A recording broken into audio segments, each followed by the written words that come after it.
tidak dapat ditarik kembali. Kelima, Pasal 27, perubahan rumusan substansi tentang kewajiban kepala desa dalam melaksanakan tugas, kewenangan, hak, dan kewajibannya.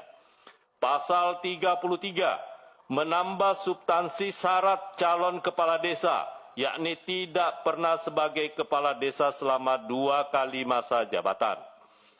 Ketujuh, penyisipan satu pasal di antara pasal 34 dan pasal 35, yakni pasal 34A tentang jumlah calon kepala desa.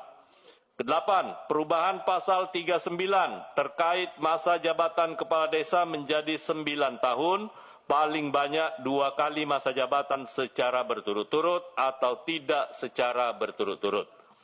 9. Penyisipan satu pasal di antara pasal 50 dan pasal 51, yakni pasal 50A tentang hak perangkat desa. Pak Wahid. Izin ya Pak Wahid ya. Perubahan pasal 56 tentang masa keanggotaan Badan Permusyawaratan Desa menjadi 9 tahun dan dapat dipilih kembali dalam jabatan yang sama yang pengisiannya dilakukan secara demokratis dengan memperhatikan 30% keterwakilan perempuan. Mbak Lulu udah masuk ya? 11. Pasal 62 tentang penambahan hak Badan Permusyawaratan Desa untuk mendapatkan jaminan sosial di bidang kesehatan, ketenagakerjaan, serta mendapatkan tunjangan purna tugas 1 kali di akhir masa jabatan yang diatur dalam peraturan pemerintah.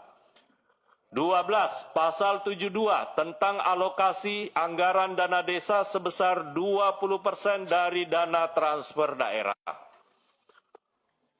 13. Penyisipan satu pasal di antara pasal 72 dan pasal 73, yakni pasal 72A tentang pengelolaan dana desa untuk meningkatkan kualitas masyarakat desa.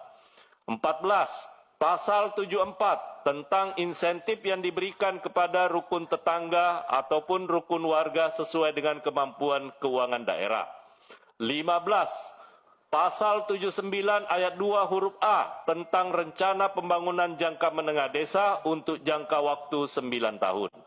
16. Penyisipan satu pasal di antara pasal 87 dan pasal 88, yakni pasal 87A tentang BUMDes yang dikelola secara profesional dengan bekerja sama dengan badan usaha milik negara, badan usaha milik daerah, badan usaha milik swasta, dan atau koperasi untuk membentuk kemitraan yang saling menguntungkan antar pelaku ekonomi dan saling menguatkan untuk mewujudkan demokrasi ekonomi, efisiensi nasional yang berdaya saing tinggi. 17.